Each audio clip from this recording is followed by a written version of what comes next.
Did you survive it? Did it ruin your life?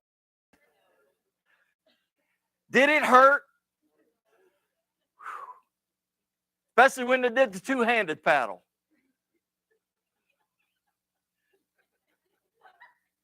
I know, the little angel I was, I got paddled several times.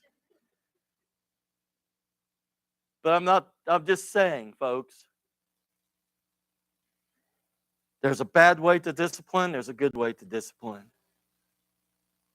I made a point. My pastor told me, he said, Dale, you don't have to yell to be firm. You don't have to be angry to be firm. You could still love and be firm. So I tried. Well, my wife will testify to you. I tried to always set my boys down and say, now listen, first of all, I made the boundary clear. When they crossed the boundary, said you understood this, you were going to be in trouble. Now I'm going to back up my promise. But I always told him, I said, listen, I love you. I know it's hard to understand that when you're getting spanked to know that you're loved, but I always told them, I love you. I look in their eyes many times, I would cry. And I would say, I love you too much, man, to let you do what you're doing. And then I would discipline them very firmly. And my wife and I tried to do it consistently. She never challenged me in front of them. I never challenged her. We were on the same page. Every single time you do this, you're going to be in trouble. You do it 10 times a day, I'm going to win this battle. You know what I'm saying? Because I had an older gentleman tell me one time, Satan says, I'm going to have your children and I'm going to cause them to rebel. And the rod of correction says, no, you're not. No, you're not. Now, with the exception of a couple times, I tried to do that because I needed to help my wife. There were a lot of times she was being terrorized. You guys understand that?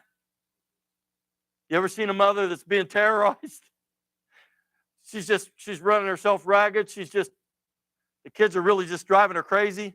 Sometimes we need to step up and help with love, firmly discipline.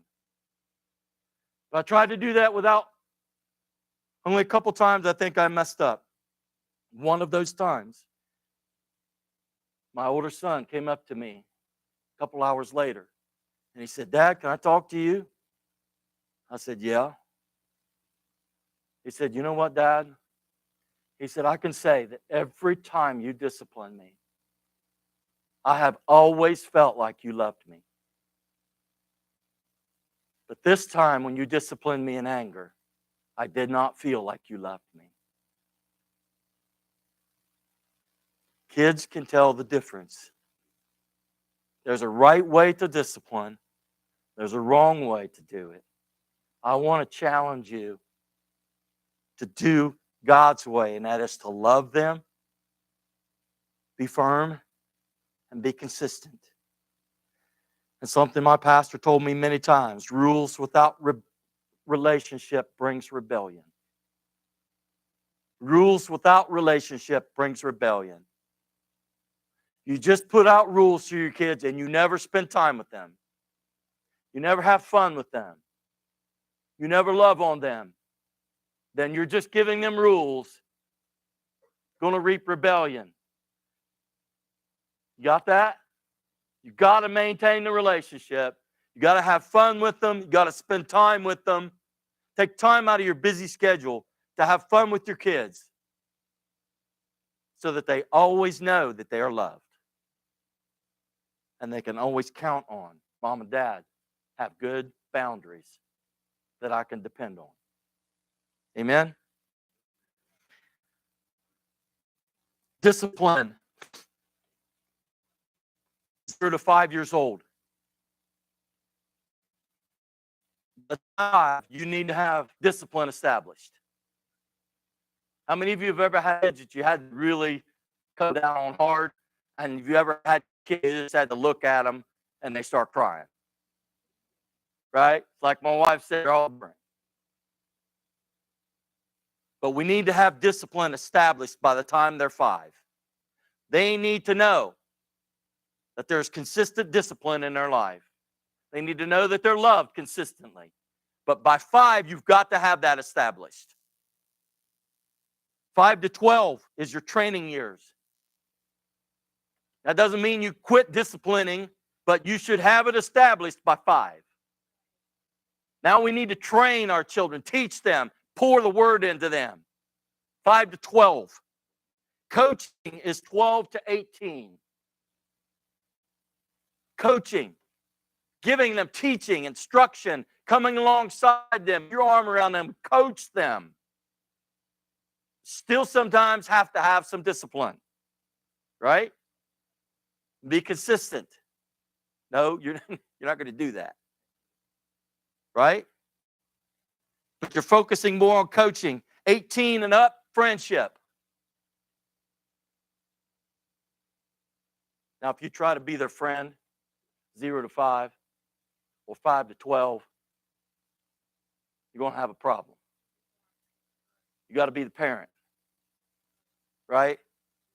So the seasons change. I just threw that out there for you. Mothers need obedience and honor from children. Ephesians 6 tells children to obey and honor their father and mother. God does not give any stipulations on that. He doesn't say as long as your mom and dads do everything perfect. God says flat out, obey and honor, value, have a very high value for your parents. Sometimes it takes kids a little while to figure out how wise their parents are. Right? Usually by the time they start parenting and having kids of their own, they start realizing mom and dad was pretty smart.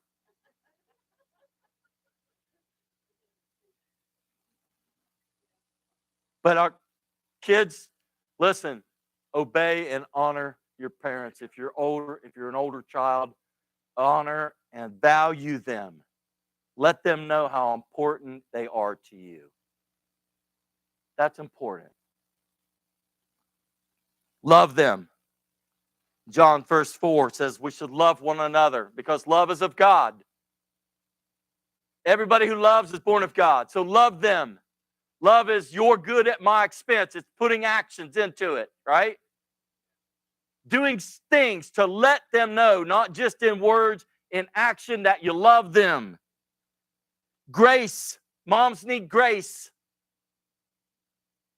How many of you know we make mistakes? We need grace. We need husbands to give grace to moms. Right? We need kids to give grace to their parents. Because your parents are not going to do it all right. Give them grace. You will not do it all right when you are a parent. If you want to receive grace from your kids, give grace to your mother and your fathers. Forgive them when they fail. And love them and still honor them, even though they're not perfect. Guys, got it? They need gratitude. That's just once in a while saying thank you. Thanks, Mom. I told my son one time, I said, you ever thank your mom for doing your laundry? He's looking at me like I had 3 heads. I said, how do you think your clothes end up all folded and nicely, neatly put in your drawers? You think an angel just comes down from heaven and drops them in there? Maybe once in a while it'd be a good idea to just say, thanks, Mom, for all the things you've done in my life. Amen? Don't take your mothers for granted. And last of all mothers need prayer. They all need prayer. If you're a child today or a kid, I don't even like calling you children or kids. If you're an offspring, let's just put it that way. How's that sound? Does that sound better? If you're an offspring today, pray for your mothers. Pray for them.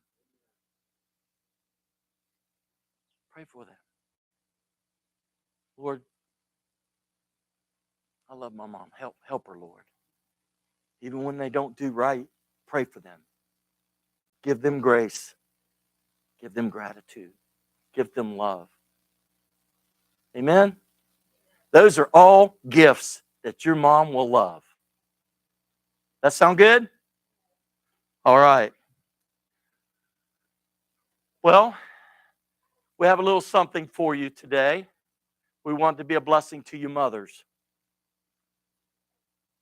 So I want to ask a couple guys to go retrieve the mothers from our classrooms.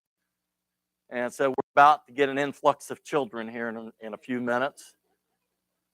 So we have something special for you mothers today.